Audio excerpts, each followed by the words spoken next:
Before names were spoken, before drums echoed across the savannah, before fire warmed the hands of humankind, there were the Orishas. I am Obatala. I was there when the first earth rose from the waters. I shaped the first breath of flesh. I walked between the sky and the sea when silence still ruled the world. And today, child of earth and starlight, I will tell you of those who came with me, those who carry the voice of thunder, the song of the rivers, those who speak through iron, leaves, wind, and flame. I will tell you about the Orishas, but listen not only with your ears, listen with your spirit, because the Orishas are not just stories from the past. They are forces that still walk beside you, and remembering them is remembering who you are. The Orishas are not gods in the way you may have been taught. They are not distant beings who rule from high above. They are living forces, sacred intelligences that carry the divine essence of Olodumare, the supreme source of all things. Each Orisha is a reflection of a natural principle, not just symbols, but energies with intention, with power, with presence. The thunder that shakes the sky, that is Sango. The river that gently nourishes the land, that is Oshun. The iron that breaks barriers and opens paths, that is Ogun. The whisper at the crossroads, that is Eshu. They are not above creation, they are within it, woven into its rhythms and textures. They are the breath in the wind, the fire in your belly, the stillness in your prayer. Each Orisha carries a unique domain, a realm of nature, a part of human experience, a lesson to teach, a power to guard. They are not all the same. Some are fierce, some are gentle, some are wise elders. Others are young and full of movement, but each is sacred, each is necessary, each holds a piece of the divine puzzle. They do not exist to be worshipped out of fear, they exist to be honored in relationship, because the Orishas are not just spirits of the past. They are companions in the now, and when you walk in rhythm with their energy, when you recognize the presence of Ogun in your courage or Oshun in your joy, you are not just living, you are remembering. Long before time had rhythm, before the earth had form, there was only Orun, the realm of the divine, and Olodumare, the source of all existence. In that sacred stillness, Olodumare, in infinite wisdom, breathed into existence the Orishas, beings of light and power, guardians of order, carriers of divine will. They were not born in the way humans are born. They did not come from wombs, but from intention. They were shaped by function, called forth to balance creation.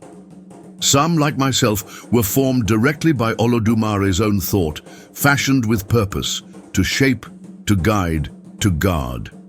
Others emerged from divine acts, born of light and fire, of wind and ocean, from the mysteries of creation itself. And yet, some Orishas walked the earth as humans once. They were kings, queens, warriors, healers, so beloved, so wise, so powerful that when they left this world, they rose, transformed into divine beings, bridges between the human and the eternal. These are the divinized ancestors, proof that the sacred and the mortal are not separate. That greatness on earth echoes forever in the heavens. Each Orisha was entrusted with a domain, a task, a force, a symbol. One commands the winds, another watches over fire, one governs justice, another dances through fertility. Each was charged with keeping balance on earth and in spirit, not above the world, but within it. Olodumare did not create chaos. He created harmony through diversity, and the Orishas are the many hands of his work. In the sacred texts of Ifa, passed from mouth to ear, from elder to initiate, it is told that the Orishas were sent into the world not to dominate it, but to care for it. They descended with Ace, the divine power to shape, to heal, to transform. and with that power came responsibility. The Orishas are not flawless. They have passion, pride, longing. Some have stumbled, others have risen. But this is not weakness. It is what makes them relatable, what makes them walk beside you, not above you. They remind us that to be divine is not to be distant, but to be deeply present in the struggles and joys of life. So when we speak of their origin, we speak not just of stories, but of a divine inheritance, one that still lives in rivers, in storms, in iron and laughter, in breath and silence, one that lives in you. Before we go further, there is one word you must hold in your heart: Ashé. Ashé is not simply energy. It is not just power. It is the living breath of Olodumare, the force that makes the invisible take form. When the wind moves a tree, when a prayer becomes healing, when destiny unfolds step by step, that is Ashé. It is the command behind creation. The divine yes. The invisible signature that makes a thing be. Every Orisha carries Ashé. Every sacred act flows through it. And you too were born with your own Ashé, a gift from the source, a light you carry even when you forget it's there. So when you hear this word, do not just hear it with your ears, feel it, because Ashé is life remembering itself. The Orishas do not act alone. Their power, their movement, their presence flows from the same eternal river. Ace. Ace is not just energy, it is the divine command, the breath of Olodumare made manifest. It is what makes the seed break through the soil, what gives sound to the drum, what turns thought into action. And only Olodumare holds Ace in its totality. Only the source has the fullness of power. All others receive, in measure, in purpose, in time. When Olodumare created the Orishas, he entrusted each one with a portion of Ace, shaped to match their essence. Some were given the Ace of healing, others the Ace of transformation. Some carry the Ace of protection, others the Ace of justice. But none hold it all. Each Orisha is powerful, yes, but only when they move in harmony, because Ace flows best not through pride, but through purpose. This is why the Orishas do not compete for glory. They collaborate. They work like a sacred orchestra, each one playing their note, guided by the invisible hand of Olodumare. Even I, Obatala, who was given the task of shaping the human form, could not do so alone. I needed the Ace of breath, of life, of destiny.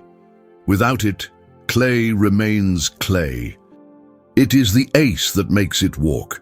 This power is not chaotic. It does not belong to whoever wants it. It is sacred, and it demands balance. In the hands of the Orishas, Ace builds, it heals, it teaches, and sometimes it corrects. Because when harmony is broken, when humans forget the sacred rhythm, the Orishas act, not in vengeance, but in restoration. They realign the flow. They bring the rain after drought. They strike lightning to cleanse what must be cleared. So understand this, the Orishas are not worshipped because they crave it. They are honored because they carry the divine current that makes all things possible. And through them, Olodumare still breathes into the world. When you walk with an Orisha, you are not just following a spirit. You are walking alongside Ace itself, flowing from the origin, returning to the source. The Orishas are not trapped in the past. They are not silent echoes locked in old stories. They are alive, and they walk with you. Some dwell in rivers, some live in forests, some move with fire, others hide in shadows, but all of them live close to the human spirit. The Orishas are not gods who watch from far above. They feel what you feel. They know struggle, joy, rage, and tenderness, because their power is not cold, it is intimate. Each Orisha carries a lesson for humanity, not only through words, but through their presence in nature, in our rituals, and in our daily experiences. When the storm rises and you feel power in the air, you may be near Sango. When the water flows gently and sweetness fills your soul, Oshun may be walking with you. When your path opens after hardship, you may have crossed into Eshu's favor. You may not see them with your eyes, but your spirit recognizes them.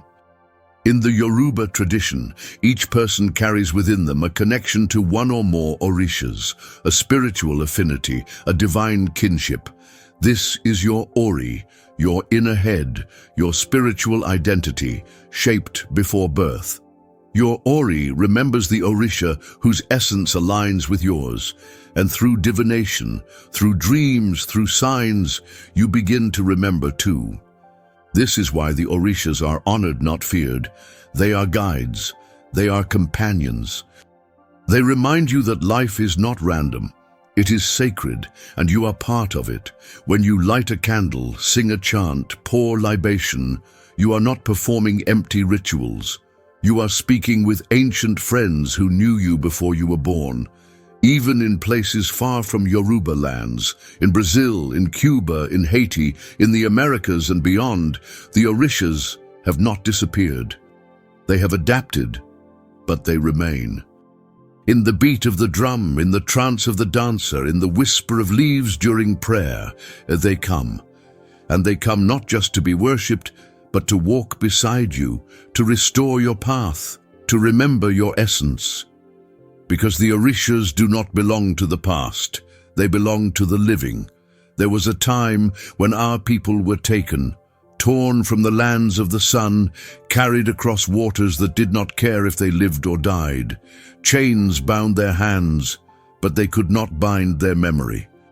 Even in the belly of the ships they whispered names: Sango, Oshun, Yemanja, Ogun, Obatala. Even when the drums were silenced, their hearts remembered the rhythm. And when they arrived in foreign lands, where their language was forbidden, where their spirits were mocked, they did not forget. They hid the Orishas in plain sight. In Brazil, they called it Candomblé. In Cuba, La Regla de Ocha or Santería. In Haiti, Vodun. Different names, same heartbeat. They gave the Orishas new faces, often the faces of Catholic saints. But beneath the robes, the old spirits remained. Oshun still danced, Ogun still forged, Eshu still whispered. This was not confusion. This was resistance, a way to survive, to keep the sacred alive when everything else was taken. And so, through song, dance, food, offerings, the Orishas crossed oceans and planted themselves again in new soil. They adapted, but they did not change, because truth does not vanish. It simply waits to be remembered. And now, centuries later, their names are once again spoken freely. Their altars rise again. Their stories reach ears across the earth. So if you feel something stir inside you as you hear these words, know this: it may be an Orisha remembering you.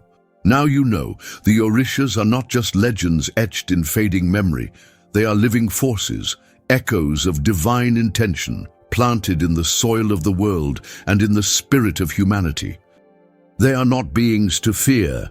They are allies, watching over the rivers you cross, the fire you carry, the silence you need. To walk with the Orishas is not to worship blindly. It is to remember that you are never alone, that you too are part of a sacred design. Each Orisha reflects a piece of your own journey, your strength, your beauty, your anger, your grace. They walk beside you not to rule your steps, but to illuminate them. And so I ask you, when the storm rises, will you listen to the thunder? When joy fills your chest, will you honor the sweetness? When your path opens suddenly, will you remember who cleared it?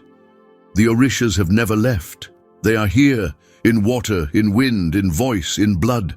And if you close your eyes, if you become still, you will feel them waiting for you to remember. If this message reached something ancient inside you, then it was meant to find you. Honor it. Like this video, share it with those whose spirits are ready to remember. And if you feel called to walk further along the sacred path, subscribe and join us, because there are many stories yet to be told. In the coming episodes, we will walk side by side with the Orishas one by one. You will learn their wisdom, feel their power, hear their voice. Until then, carry your Ashé with care, walk in balance, and remember, the Orishas are not gone. They are simply waiting for you.